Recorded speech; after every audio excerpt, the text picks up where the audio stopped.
Assalamu alaikum wa rahmatullahi wa barakatuh, ladies and gentlemen. Welcome to yet another episode of the Convo, episode number 7, I think it is.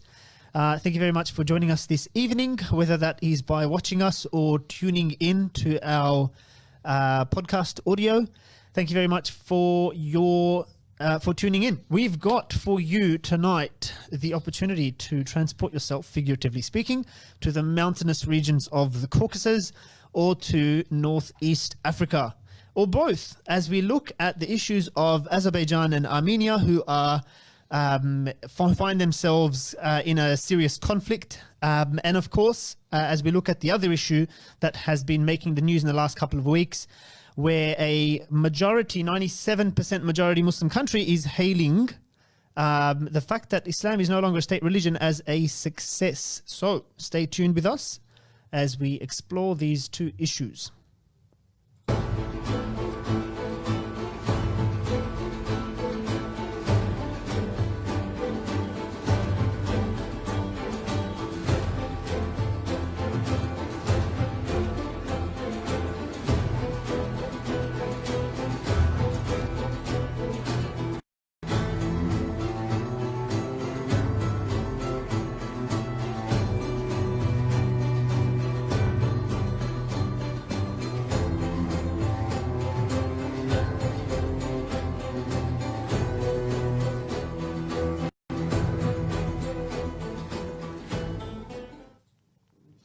Assalamu alaikum wa rahmatullahi wa barakatuh, dear brothers and sisters. As Sufyan has mentioned, we're going to be talking about two recent issues that have been occupying the headlines in various degrees over the past couple of days and weeks. One being, this one being more recent, the Azerbaijan and Armenia conflict and the vast sort of interests that present themselves within that, as well as issues occurring in Sudan as well. And that interestingly actually ties in with our previous podcast, which was the UAE-Israel deal and all the sort of the politicking and the ramifications of that as well. But let's begin, inshallah, with the conflict between Azerbaijan and Armenia. So first off, we can talk about how... Okay, let's talk about what it's actually over. Yeah, why is it a talking point? Well, the main talking point is a difficult, for me anyway, to pronounce area, which is called Nagorno-Karabakh. Let's anglicize it, keep it simple. Thanks for saving me there. Nagorno-Karabakh. Let's just go nice and Anglo there. But yeah, this region, which is geographically located smack bang, not right in the middle of Azerbaijan, towards a bit of the east side of it, but it's entirely landlocked by Azerbaijan, but it's been claimed by Armenia and claimed by Azerbaijan and has sort of switched and oscillated between them at various times throughout recent history. And the recent flare-up, which only occurred, I think it was last weekend, and has resulted in, I think they're saying a few dozen casualties at this stage, but threatening to blow into a more full-scale conflict. That's at the heart of it, this particularly disputed territory. And I think it's an important discussion point because at last count, I think it's probably more than this now, but 31 soldiers and 5 civilians. Yeah, I've read about 60 or so, it's so increasing steadily. It is increasing steadily, and both countries have declared themselves in a state of martial law. So obviously... look, that's not, I think in the history of this region and in the history of these two countries, that itself is not something new. They've had several occasions in the past, 2016 being the last one, where they've declared, Armenia and Azerbaijan have both declared states of emergency, that's right. States of martial law, and then they've sort of moved back into it, where they realized that this can't actually move anywhere. And I think a lot of the commentary from political commentators, analysts around the world has been, is there something that's making this particular iteration of the conflict different to those that have come before it? What do you think about that? It's an interesting question to explore because for me, frankly, it looks like a continuation. And yeah, look, there are international sort of angles that could come into play here, but I don't know. I kind of see it as an ongoing, continuing thing. And then, like, for example, the leader of Azerbaijan, Ilham Aliyev, again, nice and anglicized pronunciation there. Yep. Apparently, he's been under internal pressure to try and enact some kind of big changes, big moves politically to sort of consolidate his support base. So doing something like this seems to play into that. Yep. Whilst Armenia sees it as sort of another flashpoint issue as well. So, look, I kind of see it more as a continuation, but there are some interesting international dynamics at play. Can we just talk about the region a little bit? Yeah, all right, let's go. So we're talking about the Caucasus. Yeah. This area with the Black Sea, the Caspian Sea. We've got Azerbaijan, Armenia, Georgia. This has been a region that's been riddled with conflict. Yeah. What do we know about the region, and why is it a region of conflict from what you know? Like from the very basics of it. What's going on in the area? I mean, what are some of the conflicts of the area? I think it's just geographically where it's located is like a flashpoint and sort of a central hub around which there's these major powers. You got the Middle East, you got Russia, you got Europe, right? And you got far away over here, you got America, right? But obviously they want a piece of the pie as well. But that central area is like a conduit between, and so whoever controls that will have significant say, significant influence. And it's so true because they've got energy is a major factor in that area. They're consistently discovering gas and oil in the area, and then in line with that, they're then opening new pipelines every couple of decades. You've got the BTC pipeline, and there's another couple of there's long names to them in local languages. So I'm not going to pretend to know the names of the pipelines, but they've got these pipelines that are trying to connect countries and regions that weren't formally connected up to other regions like, for example, Azerbaijan trying to connect itself with Europe, Azerbaijan trying to connect itself with Turkey and trying to get rid of its connections with Moscow, for example. So yeah, it is a region that is full of natural resources. It is very strategically important. It's got a number of important pipelines. And of course, because of that, there's a constant, right? Whether it's the Eastern Caucasus or the Northern Caucasus, there's a whole there's a whole area that is full of resources, and it's constantly sort of sparring up with conflict. I think the other thing to consider as well, apart from energy, is the very real sort of ethnic and historical tensions as well. There was a very good article I read about this entire issue, which just centralized this whole issue of identity to it. And you can really see how it becomes a deeply motivational factor in sort of both sides in approaching this issue. And you really can equate it in some instances to issues like the Kashmir issue. But it really does become a core part of identity for a particular people. Now, the area is located within Azerbaijan and has been declared by the international community, or whatever that is, right, as Azeri. It belongs to them. Yet, you know, in the mid-1990s, you had Armenia come in and effectively say, no, sorry, this is ours because we've got a majority Armenian population here. Yes, it might be in your country, but we're going to take it.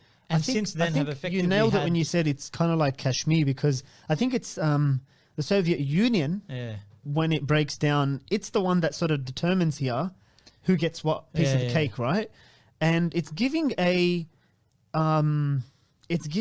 Christian majority area to a Muslim majority country. What a hallmark of divide and conquer that is, right? Like even if you look at Syria or Lebanon or any of these sort of many of these Middle Eastern nations, where you'll have people who represent small ethnic minorities put in major leadership positions just to make sure there's sufficient amount of discord in that country for others to continually jump in there and try and dictate. And you know, if you look at there's a particular council, I've got the name here, it's called the Organization for Security and Cooperation in Europe, Minsk Group, which is chaired by France, Russia, America. Like that really tells you, right, who are the players here and who have the interests. I was here. going to mention when we've got a couple of snippets of interviews of stuff that people have said because it's a conflict and, you know, everyone's concerned. Well, not necessarily concerned about the situation, about the rising death toll or about the fact that this could boil over into a major conflict. But I think more concerned about what piece of cake they're going to get. And, you know, are they going to have their men on the ground in the right positions when, you know, they're going, when it gets to crunch time. But we was going to sort of show some clips and Macron comes out and sort of, you know, he did with Beirut. Yep. He comes out and sort of makes a nice declaration about how this is undemocratic and this is in the best interest of blah, blah, blah. This is what we should have. And you're left thinking there, why are you talking Azerbaijan, Armenia? Why are you even talking? Okay, Lebanon, I kind of got it. But, you know, they sort of preempt it because you're thinking, what in the world? And then you think, okay, there's this Minsk group and it's got them. And they must have spoken to their people somewhere and made sure that this council is set up, right? Because they have to have a say in obviously in everything that happens everywhere around the world. That's the way it works. But yeah, so we've got you know, we might even play that because I think it'll be a good cue to let's have a look at what the French President Macron had to say about the issue. This is the French President Emmanuel Macron. I have noted Turkey's declarations, which I think are ill-considered and dangerous. And I say this, particularly with regard to Armenia. France, within the Minsk group, in its role which presupposes the impartiality that justifies my prudence, remains extremely concerned about the warlike messages that Turkey has sent these last few hours. Did we catch those words he said there? Yeah. So he was saying the fact that he actually had to say in his statement why he has a right to speak. He says, because France is part of the Minsk group, which justifies my commentary, and it justifies my prudence in the matter as well, right? He knows he hasn't got a place here to talk about it. But interestingly, he mentioned Turkey. Yes, very interesting. I think that's where it gets a little interesting. There's been, well, not even overtures. There's been straight out talk from... Sorry, go on. Horrible. Go on. Threw me off there. There's been straight talk from Ankara saying that we are with Azerbaijan. And in fact, the what was his name? I can't remember. The previous leader of Azerbaijan used to talk about Turkey and Azerbaijan being one nation, two countries, something along those lines. They're both of Turkic background, share similarities in language, culture, history, and so forth. So Turkey has come out strong.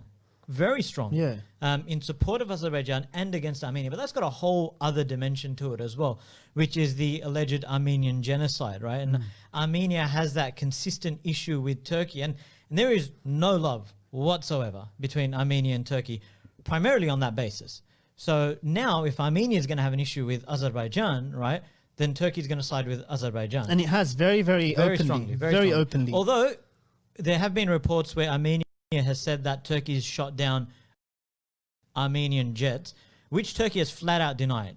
So I don't know. To me, it kind of seems like they'll jump in, they'll put their foot in the water, but might not dive in entirely just yet. It seems like they might be just scoping out how things go, because if they jump in full scale, they may have to deal with Russia as well, which in this issue is backing Armenia, although considering that both were historically part of the Soviet Union, Russia's got pretty close ties with both Azerbaijan and Armenia. But in this situation, some sources were suggesting that Russia actually is responsible for funding the military infrastructure of both countries.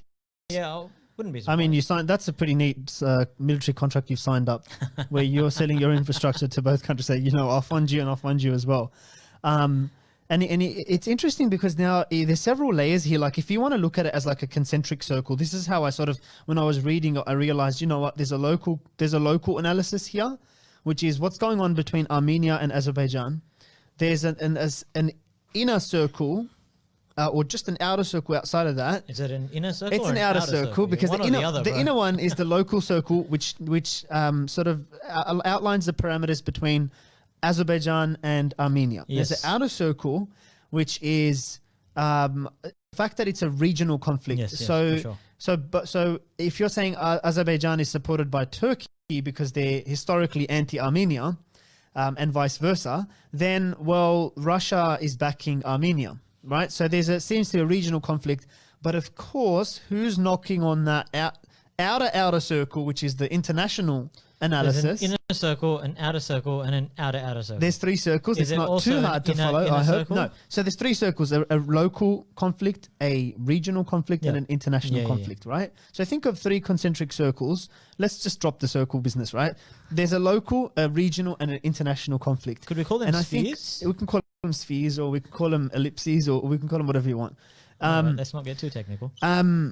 And I think what would be really good if we could try and establish what's the connection between the local and the international, if there's a connection there. And that's where the real sort of political depth comes in the issue. And look, I don't think it would at all be amiss to say that the United States is involved. Obviously, as part of the group, the Minsk group, they are already involved. Directly involved, and so is France. But we got to understand that America, Russia, they might work together on some issues in some limited capacities, but by and large, America wants to undermine Russia, Russia wants to undermine America, right? So you can assume that whichever side Russia's on, America would be on the other.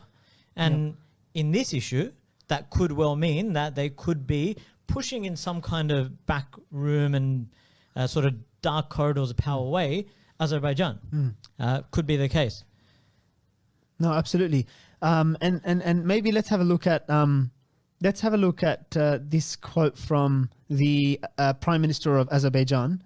There's a couple of quotes here. The first one is that we have, I'll just show you as well. I don't think you can see the screen there. It says we have only one condition: Armenian troops must leave our lands unconditionally, completely, and immediately. So it's coming out with very unequivocal that's really interesting though, language. because since the mid 1990s they've been there. Yeah. They've been there since the mid 1990s. Yeah. So it's been a long time. Yeah, and the very first question that came to my mind when I was reading these articles was that what is so different about it now? Yeah, like exactly. It's such a long-standing conflict. What is with this unequivocal language? It's got a fist pump going on as well.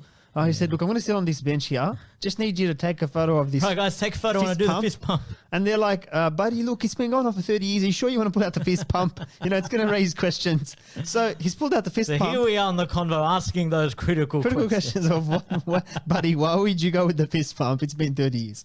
Anyway. But I got to say, the facial expression is not nearly emphatic enough to match the... He looks like he got out of bed and someone said, hey, bro, do a fist pump. To be honest, the fist pump doesn't look particularly ferocious either. Yeah. It's just like, can you still clench your fist? And he's like, yeah, man, look. Anyway, let's move on. The second part of this quote, he says, let's have a look here. He's still got the fist all right. pump. Let's just Sorry. ignore that part, yeah.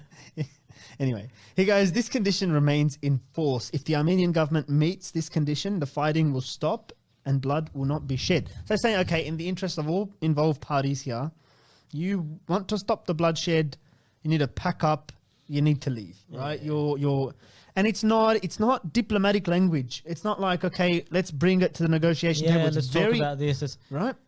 It's very blunt force. And just on that, let's have a look at what how is the Prime Minister of Armenia responding to this. Nikol Pashinyan, right? Let's have a look at what he has to say. You on Russian state TV. Armenia and the Armenians of Nagorno-Karabakh are now exposed to a direct threat from Turkey. According to our data, Turkey is looking for a pretext to intervene even more broadly in this conflict. Yeah, so he's coming out and saying, you know what? It's the same sort of thing as Macron. They've come out strong against Turkey. And, before we just finish off with some analysis, let's give some time to this guy as well. Or for Azerbaijan. This was from Monday. The time has come for the crisis in the region that started with the occupation of Nagorno-Karabakh to be put to an end. Once Armenia immediately leaves the territory it is occupying, the region will return to peace and harmony. Yeah, so he doesn't give any room for anyone who might have any misgivings about Turkey's involvement, supporting, right? No, he actually comes out strong and says, Armenia's got to leave. Armenia that's it. is the one at fault. Armenia's got to leave, get out of here. France comes out strong saying Turkey really needs to calm down with its language. So there's that. Azerbaijan and Armenia's got an issue, okay? They've both got this territorial dispute similar to Kashmir. Yep. In the regional area, we've got Russia and we've got Turkey involved. And I just want to see if we can maybe have a chat about the link. Like, what kind of connection do you see between the local and the global? Look, before I get to that, apparently even it's unverified, but there's been some reports of Turkey actually pushing troops from Syria or Syrian rebels and fighters and actually getting them to move into the region to try and support Azerbaijan there as well. But so with regards to the involvement of Turkey and all these other powers, it just, for me, it all comes back down to the original shaping of the region. Like, it's very, very odd to, within a country, like, we should chuck up a map there of the region. Yep. But that Nagorno-Karabakh region, it's like, it's landlocked by Azerbaijan. Now, you'd imagine that if that's a majority Armenian population, then the way that post-Soviet Union things could have been arranged would have been to keep that with a but it's been done deliberately in a way to make sure there's consistently political problems in that region, and then these powers can come in and try to dictate play and try to sort of score whatever they want out of it and get whichever part of the pie that they want. But I'd also say that I wouldn't take Turkey's positioning as some sort of really altruistic, exclusively noble, we stand with our brothers kind of approach. Oh, no, of course. I really would not take that, although that's the way the rhetoric is going, right? But I'd be entirely skeptical of that. Because of the fact that if you look at Turkey's involvement in particular conflicts, then it's not done on the basis of Islam or on the basis of brotherhood or they're our people or they're not or anything else, right? And they've been involved in various conflicts, right? They've got issues with Kurds as well, and Kurds obviously have issues back against Turkey, and it's a very complicated dilemma, but both sides are Muslims, but there is nothing about that Islam bringing them together on this particular issue. In Syria, same kind of thing, right? Where many of the forces there, including the ones who are fighting against the Assad regime, were labeled by Ankara as terrorists. So I wouldn't take their siding with Azerbaijan as being an altruistic demonstration of some kind of brotherhood. Yeah, even though they want to make it, they want to present it in that way. But I think it's. I think for me, from a political point of view, it sort of comes back to. Pardon me. It comes back to, an issue of energy. Yeah. Right. Like where you've got Moscow sort of waiting and seeing. Well, how's this going to go? Because Moscow is not going to accept, especially in a region as tenuous and as potentially open for conflict as the Caucasus, and Russia's all over those issues, right? As it was with Georgia and South Ossetia. It's not going to sit there and wait for something to boil over. But it is waiting to see where it's going to lead, right? Where is this going to go, right? Because I think Moscow's got sort of an issue with the fact that Azerbaijan is trying to reconnect its energy away from Gazprom, away from Moscow, away from Russia, and move towards Turkey. The fact that pipelines are being established to move that energy away, and then for America to come and support, right? Even if it's in an indirect way, to support Turkey and say, well, Russia needs to be careful about its local ambitions and its regional ambitions and so forth. But then also with Armenia, I think that the other issue is Russia's not happy with the Armenian president as well. It's had some tension with the new leader who has not been as pro-Russia as the previous one. The previous one, he was part of the KGB.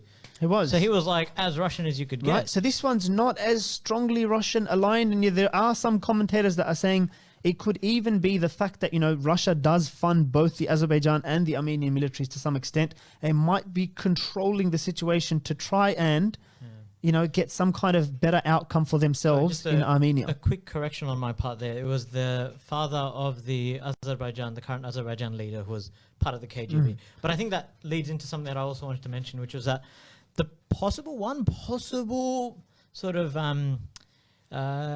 playing card that Russia might have here is they've got fairly strong influence in both Armenia and Azerbaijan. So that could be something that tilts things slightly in their favor. Now, obviously, things can go in different directions. And as you mentioned, if the United States is behind Azerbaijan, supporting them in terms of moving their conduits of energy away, then that could cause Russia some concern. But they still do have fairly significant influence in both regions. Absolutely. I think a tilts things region little to in their keep an favour. eye out on in the next couple of weeks and months to see, are there any new energy deals that are being struck? yeah. Are there any new political deals that are being struck? And of course, keep an eye out for, changes in the political makeup of some of these parties, and we'll see where this takes us. Inshallah. So let's have a look at the next issue. And the next issue is, I mentioned in the intro, we're looking at the mountainous regions of Northeast Africa. The conflict itself, we're talking about Sudan. Yep. Sorry to be so vague about it in the introduction.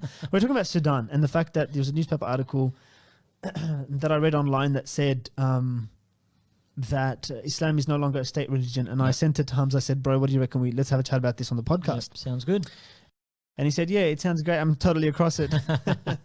But it is something, it catches your eye, especially, I think, less the statement itself, more how it's been used and abused. Yeah, there's a very specific context within which, this particular declaration has been made. And I think it's critical to look at that. But first of all, let's just be straight out here. Them now saying that we are no longer an Islamic country, or we no longer have Sharia law, or whatever. Yeah. Let's not at all ever in any capacity assume that they were before that. To begin with, of course, This declaration is effectively measless because they were not Islamic before, they're not Islamic after. Right? But it's symbolic. They do wear a garb of that's the important part. Islamism and being strongly or strictly implementing Islam, just like, and that garb was totally taken off, right? Sorry. Left entirely exposed. Left entirely exposed. In the case of Saudi Arabia, I was trying to draw a parallel between Sudan and Saudi Arabia, both the leaders of whom sort of came out and said, strict implementation of Islam. That's rubbish. And, with time, that really comes sort of flying off. Look, I think that generally Muslims nowadays, everyone realizes that it's all a farce. It's all rubbish, right? This sort of semantic attachment of the word Islam somewhere in some statement, in some constitution, some document is utterly and entirely meaningless, right? I think Muslims nowadays, by and large, do recognize that. Yeah. But going beyond those labels and stuff, what's going on? Like we should have a think about who are the players here? Who are they aligned with? All right, let's do that. Then. And let's just have a chat about. Maybe I'll put the question to you. You love doing this to me for some reason in podcast. There's a couple of names that I came across. Yep. There's obviously the Prime Minister himself of Sudan, who is Abdullah Hamdok. The head of Liberation Movement, who is Abdul Aziz Al-Hilu, and then there's the Transitional Council, I think it's called, who are aligned with the military. And there's a couple of figures there, Abdul Fattah Al-Burhani and Awad ibn Auf. Maybe just to start us off, give us a little bit of sort of a breakdown of what's going on there. I'm going to take a step back further because I think it's really important to understand. Like you mentioned, this is a transitional issue here. Yep. But what happened before the transition, right? It was 2019, I think it was July, if I'm not mistaken. So last year, where the strongman of 30 years, dictator, Omar al-Bashir, I think his name was, yes, Omar al-Bashir, that's right. He in power for 30 years, right? So he's in that tradition of, Mubarak and so forth. Yeah. Mubarak, Gaddafi and all them. He was someone who, he wore that garb, right? He wore in fact, if you look at pictures of him, he literally wears the Islamic garb, right? But he was someone who paraded Islam as something that they were about, Sharia law, and sort of antagonism against Israel, support for Palestine, all these sort of critical Muslim issues, right, that Muslims feel close to. He was someone who was outwardly in support. Now, obviously, that doesn't that doesn't at all mean that it's a reality within government or ruling, but that's how he positioned things. Now, he was ousted in a coup in 2019. He was deeply unpopular, as dictators tend to end up, right? So he was ousted, coup occurred, and then these names that you mentioned came into play. I think it's kind of reminiscent of sort of like an Arab Spring 2.0. Yeah, I think the first round was sort of like Tunisia, Egypt, Libya, Yemen, and then these countries like Algeria and Sudan are sort of Arab Spring 2.0. But in very much the tradition of the Arab Spring, change of face is exactly what occurred, right? So this guy, Bashir, he was American aligned. But then the people that came after him, particularly the head of the Transitional Council, this Burhani, he is also very pro-American. So it's a change of face, but they still support the same. But what is interesting, though, is that before you continue, only because you just triggered it when you mentioned a change of face. I remember with the protest, they sort of said the protesters, when they were in the streets, they said one of the chants that they were, a lot of the chants they said, Shab yurid isqat al-nizam, they want the downfall of the system. But another one of their chants was that either victory or Egypt. they said either victory or we're going to end up like Abdel Fattah Sisi. Right? So we're not Interestingly, happy. there was another Abdel Fattah. There was Abdel Fattah al-Burhani, but it wasn't. They weren't happy. They were. I think you've seen what's happened in it's 2.0. You got to learn something from 1.0, right? Change of face. They don't want that cosmetic change of face. And there was another quote that was going around, which was, "Thieves cannot replace thieves." Yeah, right? And so. SubhanAllah, this, it's not like having those chants there is going to, because even I remember when I was in Egypt, this was in the year 2013. I remember seeing a slogan written in like permanent marker on one of the walls, or on spray painted on one of the walls in Tahrir Square. Yep. And it said that, let me just try and recall it. It said, Mubarak, it said Morsi huwa Mubarak bas bidiqan, which in Egyptian Arabic, I've got the pronunciation wrong, but it means that Morsi is just Mubarak but with a beard, right? So that idea, I mean, I don't agree with that, and I don't think that that's necessarily the sentiment on the ground in Egypt as well, but there were some elements who did feel that. But this idea that, look, we're not going to be happy with cosmetic change itself is never enough to sort of, do you know what I mean? But you know what's interesting? Like, warrant that change on the ground. It's a very good sentiment, right? Alhamdulillah, it demonstrates that the Ummah has some degree of awareness and is not satisfied with that just change of face, right? Yeah. However, it's the power brokers at the end of the day that make the decision, that make things happen, right? And so we end up with another American man in transitional power, at least, in Sudan. But interestingly, his own prime minister, this Hamdok, I think it's pronounced Abdullah Hamdok, he I say it like I'm Sudanese. I'm one quarter Sudanese. He is more aligned with European powers, it appears. And he's been sort of getting delegations from Germany and from other European nations. And they seem to be trying to get cozy with him, trying to have some say. So it seems like there is some, like, without as was Trump, because Trump visited as well. I remember there were protests when Trump was visiting as well. But so this is the interesting thing, right? You got this prime minister who was actually educated, I think, in Manchester. He's got some qualifications in Manchester. So he's got some alignment to Europe. And then you got the head of the Transitional Council, which is a military, who is more aligned with America. Right? Now, there's naturally going to be some contestation there. So much so, and this was really, really interesting, that the Prime Minister, our Europe-aligned friend, not friend at all, he actually said, we need to reduce the funding for the military because we need to take money away from the military, bring it back to the economic side of things, help to revitalize the economy, too much poverty, this and that. But you can see how, once you know that, okay, Europe's got this bloke, America's got this bloke, and now this guy's saying, take money away from them, it just demonstrates that there's trying to be some shifts and some plays. But at this stage, it appears as though America's got the upper hand because that transitional council's in place. But I think we've kind of strayed from the actual issue, which is not so much, because there's a couple of important talking points to take away from that. Number one, which was this point about how we've had for the last 10, 15 years, we've seen this idea of cosmetic change. And it's pretty much how all of the Arab Spring, maybe barring Tunisia, maybe, although it's not like that was significantly better anyway, but all of the countries that apparently went through the Arab Spring all went through cosmetic changes. All of them, right? So it's not enough. We've got to, I think it's a takeaway point. I think it's a good one, is that we can't be satisfied with cosmetic change. Like, that's got to be sort of like a in principle point to take away from it. Indeed. But let me ask something now, because that's just what I do apparently. Sure thing. But so in this context now, I think you were originally going to ask me the question, but that's now I've cool. just gone flipped it on Go you. on, go on. Now we've mentioned the names, right? The ones you were talking about, not all of them, but maybe you can fill in the blanks there. But where does the getting rid of Islam as a official state religion, where does this come into it? Look, I think to answer that, right, like you said, Omar al-Bashir, I think his name was, he was seen as a sort of a hardline Islamist, right? And he had his supporters on the ground.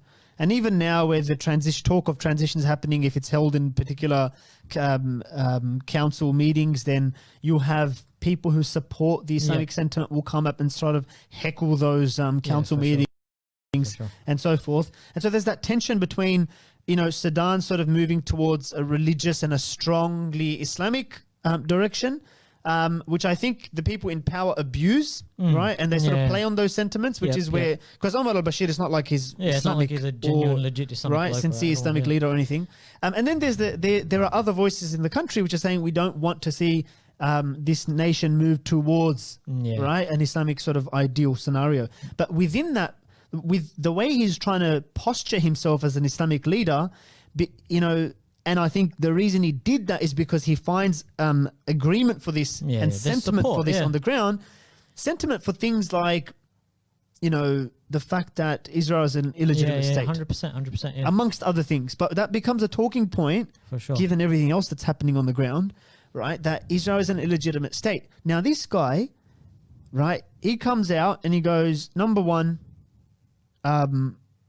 we no longer have Omar al-Bashir now, right? I just want to talk a little bit about how that happened. This guy, the foreign minister, Awad ibn Auf, comes to power, right? He arrests his own boss and he says, I'm the new guy, so get used to me. And 30 hours later, he says, no, oops, not me, this guy's the new guy. And he points to the head of the military, right? Which is, right, as in the military takes control.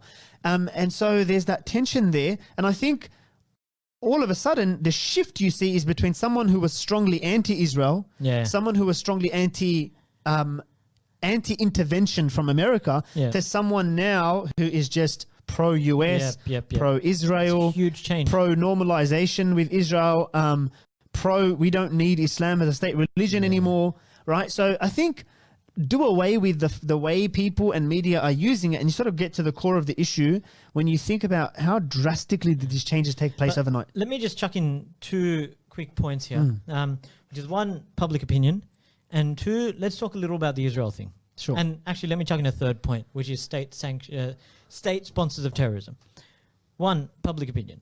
You're absolutely right. Like, you got this now big change, but I don't think they couldn't come out straight off the bat and go guns blazing in the opposite direction, because that's just public opinion suicide, right? They couldn't do that.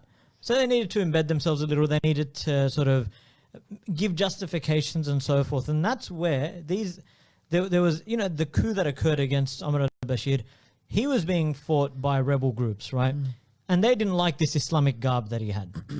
So they had demands.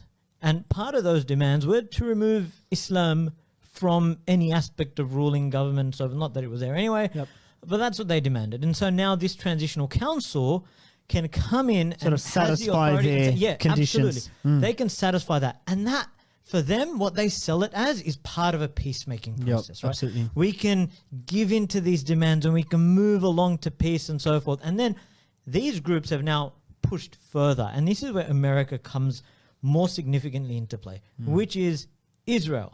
We always seem to be talking about Israel, but that's, I would say, because of Trump upcoming election, he wants to have some big moves in the international arena. As part of his deal of the century. So the UAE-Israel deal was a massive one, Bahrain as well. And Sudan is big time on the cards, right? If you can secure another nation that under Omar al-Bashir was vocally and staunchly anti-Israel, if you can get them to change their stripes and now accept and legitimize the existence of Israel, that's a huge victory. And so they are strongly, strongly pushing for this government to accept it. So get rid of Islam, accept Israel. And then the third point was removing them. America's actually made it a condition now in Sudan that if you want to be removed from the list of state sponsors of terrorism, you need to accept Israel. Now, that's huge. Why? Because if you're on that list, state sponsors of terrorism, sanctions. Straight off the bat, you got massive sanctions. Absolutely. And Sudan is economically suffering because of that, right? If they're off that list, which is what these opposition groups want, and what arguably the Transitional Council wants as well, if they're off that list, billions of dollars can flood into Sudan, right? And that can really assist in terms of what they'd want to achieve. So it sounds like there's like America sort of sits there thinking we can try and chip away, right? And try and kill 3 or 4 birds with the one stone, right? Yeah. Get like 3 or 4 birds with the one stone. And pretty big. Use the fact and good points, like good sort of maneuvering on the part of America, insofar as their political maneuvering is concerned. They are using the fact that Sudan is not in a position to, like, beggars can't be choosers when it comes to their economic situation, force them to therefore agree to certain demands on the parts of the rebels.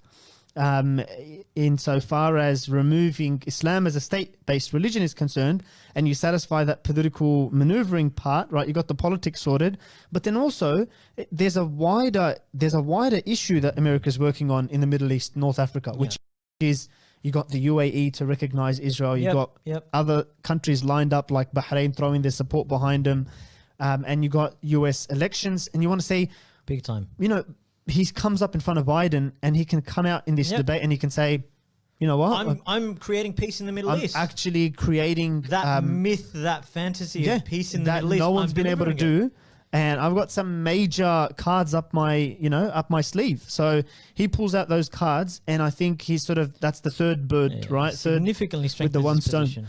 So he's managing his sort of look domestically. For He's sorting out America, not him, but America sort of considering its issues as in the region of Middle East and North Africa, then also sort of stemming the tide of Islam. 100%. Right? They come hand in hand. They do. And I think these are some of the issues to consider with the Sudan issue. 100%. I think we've covered it fairly sufficiently. Those are the main talking points. I think we've hit the main points that we wanted to, and I think it's an important issue to keep an eye on. Just to keep it, like, both of these issues are, absolutely. For me, they look like slow burn issues. They are. Right? It's not like, well, Azerbaijan, Armenia, it did erupt quickly, but I think it's gonna linger for some, and we'll see where it goes. We will. And similar with Sudan, right? It's been an ongoing issue, right? They've had many conflicts in the past as well, but it's a slow burn issue. It's going to keep going, and it'll be very interesting to see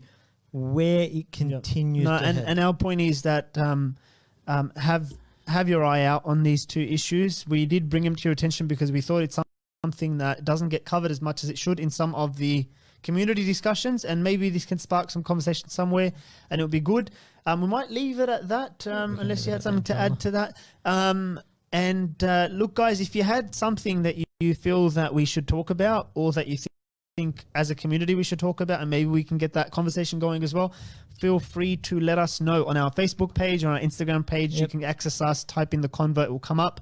We always welcome your thoughts, your feedback, your comments, inshallah. Let us know if you have anything for us, and we'll take it from there. Jazakallah khair. I think we can leave it at that. We can. Assalamu alaikum wa rahmatullahi wa barakatuh. See you guys on the next episode. Assalamu alaikum.